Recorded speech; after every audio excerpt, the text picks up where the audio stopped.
இவ்வளோ ஆழமா தேடுறவங்களுக்கு அந்த டிப்ரெஷன் வருதுன்னு எனக்கு புரியவே இல்லையே.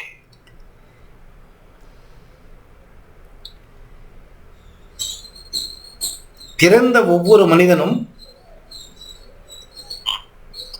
பிறந்த காரணத்தை பக்குவமாக முடித்துவிட்டு இறக்க வேண்டும்.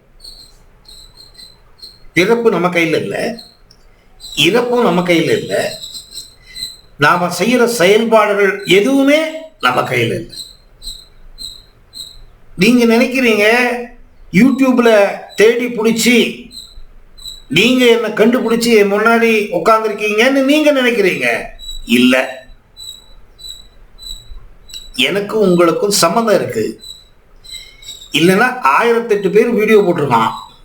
எல்லாத்தையும் விட்டுட்டு எங்கிட்ட நீங்க வரணும்? நீங்க யாரோ நான் யாரோ? என் பேச்சை ஏன் உங்களுக்கு பிடிக்குது?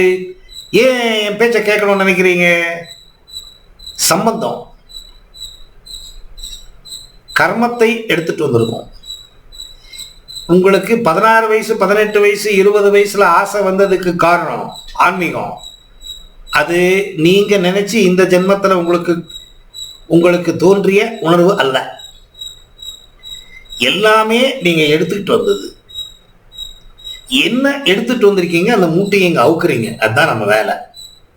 நமக்கு தெரியல, ஏதோ புதுசா நமக்கு கிடைச்சிருக்கு நாம நினைக்கிறோம். இல்லை, இந்த பொண்டாட்டிக்கும் உங்களுக்கும் சம்பந்தம் இருந்திருக்கு. அதனாலதான் அந்த பொம்பளை உங்களுக்கு பொண்டாட்டியே கிடைச்சிருக்கா. அந்த அம்மா அப்பாவுக்கு நீங்க ஏன் பிறக்கணும்? நீங்க முஸ்லீமா இல்லை? ஏன் ஒரு கிறிஸ்டியனுக்கு பிறக்கல? நீங்க லண்டன்ல பிறக்கல? நீ ஏன் ஜூஸ் இல்லை? நீங்க சம்பந்தம் இருக்கு. அந்த சம்பந்தத்தினாலதான் இந்த கூட்டு. அது எப்போ உங்களுக்கு தெளிவு கிடைக்கணும்னு ஆல்ரெடி ஃபிக்ஸா இருக்கு. நீங்க என்னதான் ட்ரை பண்ணாலும் கிடைக்காது. ஏன் உங்களுக்கு தெளிவு கிடைக்காத மாதிரி பண்ணிருக்காருன்னா அறியாமைன்னு பேர். அதுக்கு அக்ஞானம், ஞானம், அக்ஞானம் அப்படிங்கிறோம். ஏன் அந்த மாதிரி நம்மளை வச்சிருக்காங்கன்னா நாம என்ன பண்ணிருக்கோம், கடப்பட்டிருக்கோம் கர்மங்கள், அதை கழிக்க வேண்டும். உப்பு தின்ன பின்னாடி தண்ணி சாப்பிட்டே ஆகணும். இல்லை, நான் கடவுள் பக்கத்தில் போயிட்டேன், தியானம் கிணம் பண்ணிட்டு ஏதோ உணர்வுலாம் வருது, நான் கர்மம் பண்ண மாட்டேன், பிடிச்சி இழுத்து உள்ள தள்ளுவா கடவுள். நான் மாட்டிட்டு இருக்கேன் பாருங்க. நம்ம மாசக்கணக்கெல்லாம் உட்காந்துருவான் தியானத்துக்கு. வாரக்கணக்கு மாசக்கணக்கெல்லாம் உட்காந்து பண்ணுவேன். சாப்பாடு தண்ணி இல்லை, எங்கெங்கயோ மலைகளை எங்கேயோ போய் எல்லாம் சொல்லக்கூடாது, என்னென்னவோ பண்ணியிருக்கேன் நான். அவ்வளோ பண்ணி திருப்பி என் குடும்பத்தோடு ஏன் ஊட்டிட்டு இருக்கேன்? ஏன் வரணும்? என் கர்மத்தில் இருக்கு. 3 தடவை போகணுமா வீட்டு விட்டு போகிறதுக்கு? ஒரு தடவை போததா? கொண்டு வந்து போட்டுட்டான். ஸோ தெளிவு கிடைச்சிருச்சு. தப்பில்லை, நீங்கள் கல்யாணம் பண்ணிட்டு இதெல்லாம் பண்ணக்கூடாதுன்னு ஒன்றும் இல்லை. ஆனால் ஒரு பிரேக்கு வண்டியில் 125 கிலோமீட்டர் 150 கிலோமீட்டர் ஸ்பீடாமீட்டரில் போட்டிருக்காங்கன்னா போட்டு அழுத்த முடியுமா? செத்து போயிடுவோம். எங்கே பிரேக் அடிக்கணும், கிளச்சை பிடிக்கணும் எல்லாம் தெரியணும் நமக்கு. இப்போ இந்த மாதிரிலாம் ஆயிருக்குன்னா இது பூர்வ ஜென்மத்தினுடைய பிரதிபலன். அந்த நிலைக்கு போய் டிப்ரெஷனுக்கு வரணும்னு இருக்கு. ஆனா இவ்வளவுலாம் கஷ்டப்பட்டேன் நான் ஆன்மீகத்துல, எனக்கு ஒரு டிப்ரெஷன் வரல. அது கொடுப்பனை. அப்படின்னா கொடுப்பனைன்னா மேக்சிமம் சஃபர் பண்ணிட்டேன். நீங்க சொன்ன மாதிரி ஆன்மா வெளியே போறது வர்றது இதெல்லாம் சகஜம். பைத்தியக்கார மாதிரி இருப்பேன். ஒண்ணுமே யாருமே கைட் பண்றவங்களா இல்லையே, சும்மா புஸ்தகம். அப்புறமா தான் இன்டர்நெட் வந்துச்சு. இன்டர்நெட்ல இருக்கிறவங்கலாம் பொய் பித்தலாட்டம் தான் ஜாஸ்தி. நிறைய பேர்கிட்ட போயிருக்கேன் நான். குரு குரு குரு நிறைய பேர்கிட்ட போயிருக்கேன். எல்லாம் மோசம். எவனுமே சாதனை பண்ணவரே இல்லையே. சாதனை பண்ணியிருந்தா தானே என்னை கைடு பண்ணுவான். சாதனையே இல்லையே.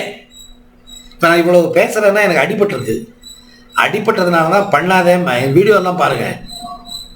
செய்யாதேன் புத்தி சொல்லுவேன் நான். வேணாம், நீங்க காசு கொடுக்க போறீங்கன்னா கது கொடுக்க போறேன். நான் ஏன் வேணாம்னு சொல்லணும்? அனுபவிச்சிருக்கேன் நான், அதனால வேணாங்கிறேன். நிறைய பேர் என்கிட்ட வர்றாங்க, நான் குடும்பஸ்தன், ஒரு குரு, அவ்வளவுதான், சுவாமிஜி அல்ல. நிறைய பேர் என்கிட்ட வந்து என்னை வந்து சிஷ்யனா ஏத்துக்கோங்க, சன்னியாச தீட்சை கொடுங்க. நான் எப்படி தீட்சை கொடுக்க முடியும்? நான் சன்னியாசியே இல்லையே. நான் சன்னியாசம் இருந்தாலும் தீட்சை கொடுக்க முடியும். இப்ப 50 பேர் 100 பேர் என்கிட்ட இருந்திருப்பாங்க. இப்ப நான் கொடுத்துருந்தா என்னை சுத்தி 25-50 பேர் சிஷ்யனுங்க, கை கொடுத்தா கால் கொடுத்தா நிறைய பேர் பண்ணியிருக்காங்க பாரு. அதெல்லாம் பண்ணிருக்கலாம். தப்பு பண்ணக்கூடாது, மோசம் பண்ணக்கூடாது, இதுதான் அறிவு. பணத்துக்காக என்ன வேணாலும் பண்ணணுங்கிற மனசு போயிடணும். தெளிவும் கிடைச்சிருக்கு, கஷ்டத்திலையும் போய் மாட்டிக்கிட்டேன். ரெண்டுமே கிடைச்சது, ரெண்டும் கிட்டான். சாதனை பண்ண பண்ண பண்ண தெளிவு கிடைச்சிருச்சு, ஆனா வேற விதத்துல பிசிக்கலா மாட்டிக்கிட்டேன். கான்சியஸா பிசிக்கலா நிறைய ப்ராப்ளம் வந்துருச்சு எனக்கு. அதனால லிமிட்டா இருக்கணும். நீங்க கேட்ட கேள்விக்கு பதில் தான். ஏன் இதெல்லாம் வந்திருக்குன்னா, இதெல்லாம் கர்மம், அனுபவிக்கணும். நீங்க அந்த லைன்ல போனவங்க ஏன் கல்யாணம் பண்ணிட்டீங்க? வைராக்கியம் வரல. என் பையன், சின்ன பையன், 26 வயசுக்கு வைராக்கியம் வந்துருச்சே, எனக்கு வரலையே. என் பையன் என்ன 10 வருஷம் அங்க சாதனை பண்ணா, அதை நான் பண்ணிட்டேன் இங்கேயே. ஆனா எனக்கு ரொம்ப லேட்டா தெளிவு கிடைச்சது. என் பையனுக்கு 26லயே கிடைச்சிருச்சே. அது புண்ணியம் பண்ணாதான் கிடைக்கும், இல்லைன்னா கிடைக்காது. இன்னும் பாவகர்மங்கள் நிறைய இருக்கு, நீங்க செய்ய வேண்டிய டியூட்டி இருக்கு. அது கழியிற வரைக்கும் அது என்னென்ன வருதோ சந்தோஷமா ஸ்வீகாரம் பண்ணணும். நல்லவனாக இருக்கிறது ட்ரை பண்ணுங்க, நல்லதை நினைங்க. இந்த நல்லது அப்படிங்கிறத பெருசா போட்டு எழுதி வச்சுக்கோங்க வீட்டில். நல்லவனா இருங்க, நல்லதை பேசுங்க, நல்லதை பண்ணுங்க. கர்மம் இருக்கிற வரைக்கும் என்ன அனுபவிக்கணுமோ அதை அனுபவிச்சு ஆகணும். உங்களுக்கு நிஜமாவே புத்தி வந்திருந்ததுன்னா நீங்க கல்யாணம் பண்ணிக்க மாட்டீங்க. வரலையே. உங்களை நம்பி உங்க பொண்டாட்டி வந்துட்டாங்க, அவங்களுக்கு துரோகம் பண்ணலாமா? இப்ப நீங்க விட்டு போயிட்டீங்கன்னா அந்த அம்மா கதியை அனுப்பாகும். சின்ன வயசு, எல்லாருமே தானே ஹியூமன் பீயிங்கு. நேச்சுரல் இல்லையா? கடவுள் ஆப்போசிட் செக்ஸ் அட்ராக்ஷன், இது நேச்சுரல். பொண்ணு ஆணும் சேருதுன்னா பைத்தியம் இல்லை, காரணமாக தான் சேர்றாங்க. இப்போ நம்மளால அவங்களுக்கு தொந்தரவு வரக்கூடாது. ஏதோ ஆக்சிடென்ட்ல செத்து போயிட்டா பரவாயில்ல, வழி இல்லை. 28-30 வயசுக்கெல்லாம் செத்து போயிடலாம். அப்போ அவளுக்கு 28 வயசு, என்ன பண்ணுவா? ஒன்றும் பண்ண முடியாது. கல்யாணம் பண்ணிக்கிறவங்க பண்ணிக்கிறாங்க. ஸோ அதனால நம்மளால ஒருத்தருக்கு தொந்தரவு கொடுக்கக்கூடாது. ஸோ குடும்ப வாழ்க்கையை எடுத்துக்கிட்டு நல்லவனா வாழணும்.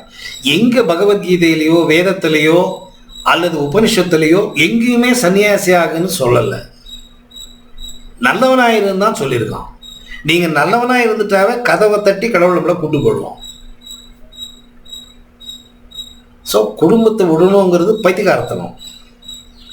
குடும்பத்தை விட வேண்டிய அவசியம் இல்லை. நல்லவனா வாழணும். உங்களுக்கு எல்லா தெளிவும் வந்துடும். ஒரே ஒரு கேள்விங்க, அந்த